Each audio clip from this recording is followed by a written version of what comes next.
So you are thinking about very frequently things like ransomware attacks and big data breaches and how to help federal agencies respond to some of these really serious, urgent cybersecurity concerns that we've been reading a lot about. What's your biggest priority today?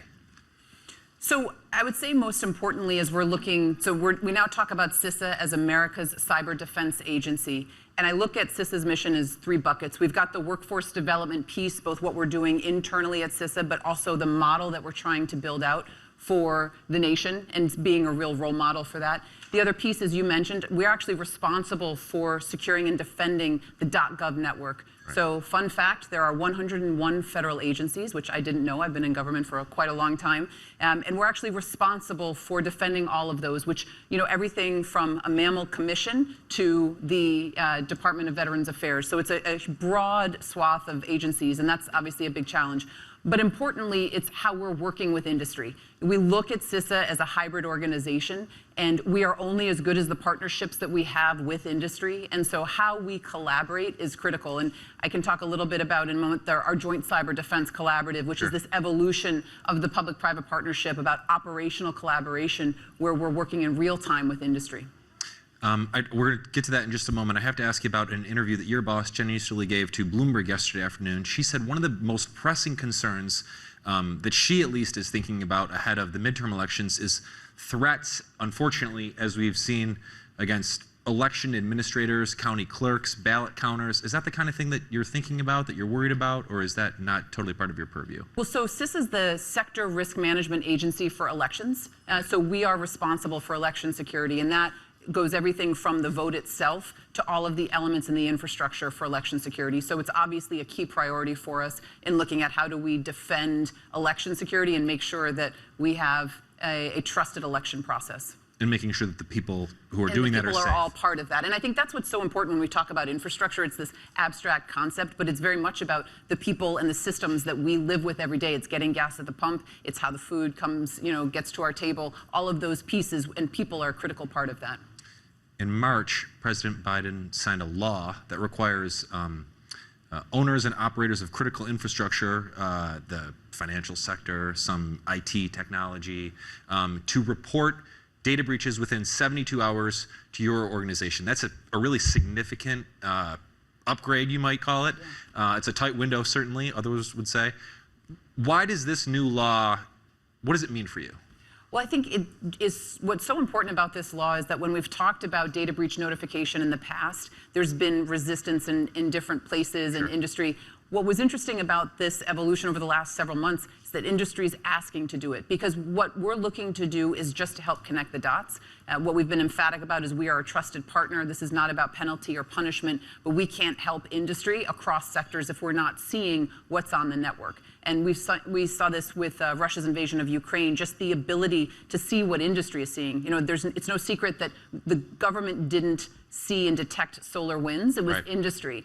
Government shouldn't be on private sector networks, but if the private sector can share what it's seeing with government and we can marry that with our intelligence capabilities, then we will do a much better job to help industry defend itself.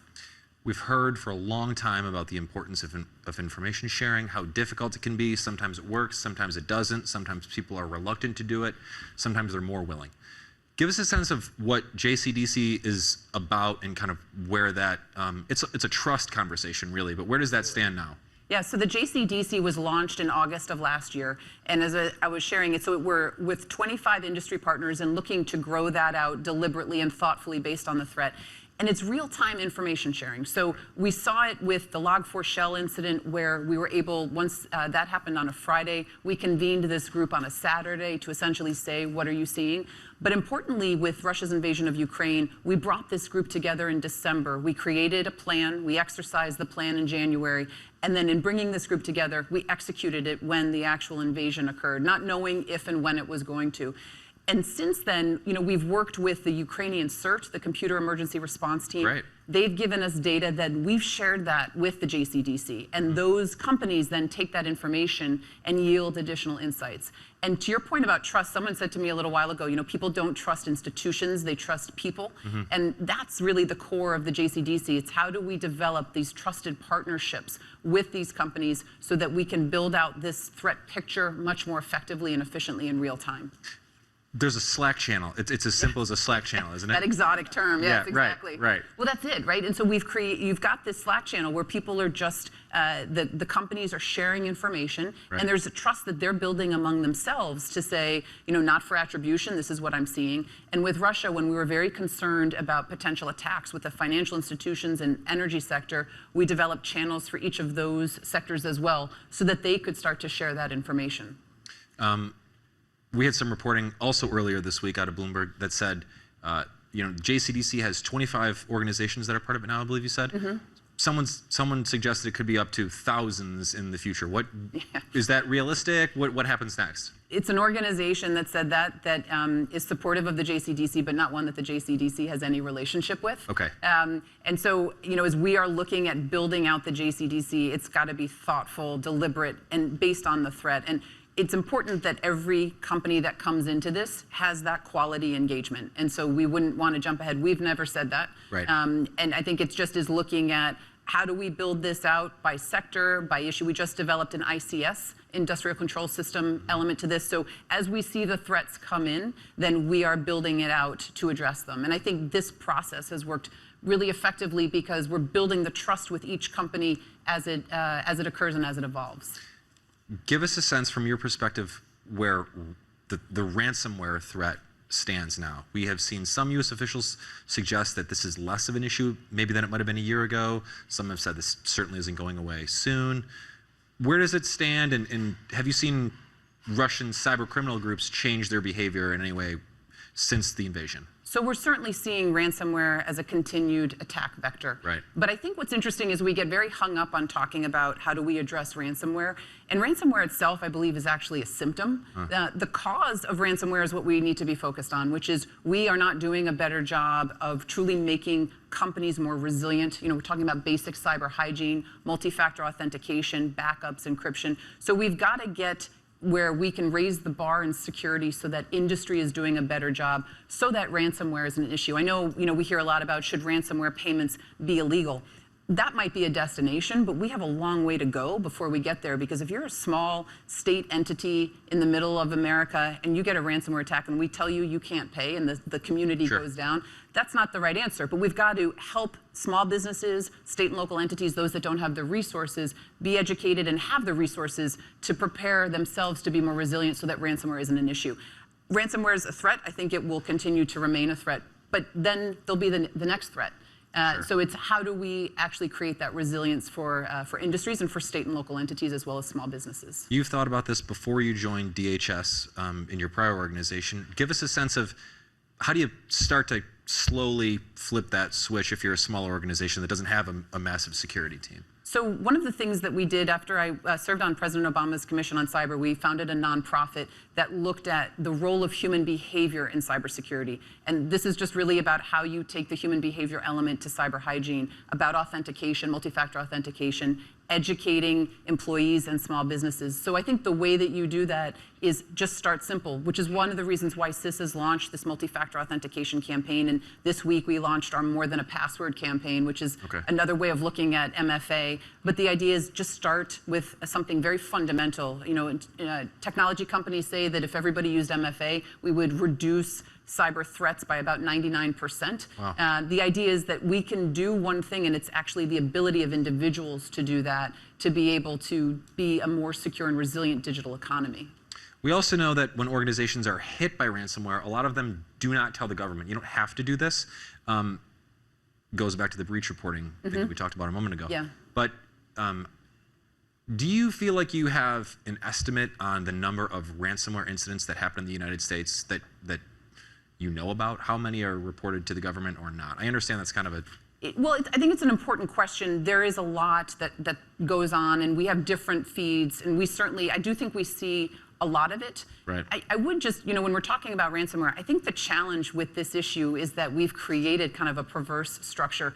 We in the United States have actually created a market, a very thriving, strong market in ransomware. We now have companies that charge 6 figures to go on retainer, to negotiate ransom, to get information about malicious actors. So looking at ransomware, I think it's multifaceted, and it's not just about the cyber hygiene piece. Right. We have some important work to do with our industry piece and how we're taking away the economic incentives to just keep this market moving forward. I also think there's a role for cyber insurance in all of this. You think so? Yeah. Say more about that. That's a thorny issue. Yeah. Yeah. Well, I think the insurance companies can raise the bar by asking or requiring companies to do more of the basics in order to be covered. Okay. They have a real lever that I think can be used. The same way we talk about like a good driver credit. Right. If you're using MFA, do you get a discount? Or maybe we don't cover you if you're not using MFA. But I think there's an opportunity here for insurance companies to weigh in on that. And I'm not talking about a regulated environment. I'm talking about just creating standards and approaches that help businesses do the right thing. How do you incentivize more breach reporting in instances where it's not legally mandatory? What's been interesting is I actually think that the reporting by industry to government has increased so much because of this trusted partnership. Having been in this space for a while, as many of you have been, there was a time when people just didn't trust government. And it was, if I'm going to tell you about this report, am I going to see the FBI at my doorstep? And, am I going to be on the front page of the paper? We have worked so hard at CISA and government for many years now with other partners to build that trust. And I think even what we've done in the last 12 months has been critical. So businesses are seeing the value of sharing that information because our role is not to penalize or punish, but to help. Because if we have data from one incident, one breach, we can look to share that across sectors, and we can do a better job to create that security. I'm sorry to ask you a big question with roughly a minute left, but give us a sense of the department's big push for hiring on cyber. So this is one of the key priorities, workforce development. Right. And I think when we look at building a diverse workforce, we're looking at diversity of thinking. And diversity of thinking comes from racial, gender, socioeconomic, neurodiversity. I'm particularly excited that CISA is going to be the second federal agency to launch a neurodiversity effort to really create a more inclusive workplace. Because when you think about cybersecurity, it's interdisciplinary. Mm-hmm. We need aptitudes and skills from psychology, sociology. So what that means is we're going to underserved communities, we're going to vocational schools, community colleges, going to where the talent is to bring it into the workforce. And the dream that I have is that CISA not just becomes the model for building a workforce, cyber workforce for the government, but it truly can become a model for industry and for the nation as we're looking at it, because we should have a workforce that represents the nation and truly represents the planet. It's a huge task, and obviously everyone hopes you succeed in stopping some of this activity. So thank you for joining us today. Always nice to talk to you, and Great to talk to you. Certainly bug again soon. Okay, thank you. Thank you.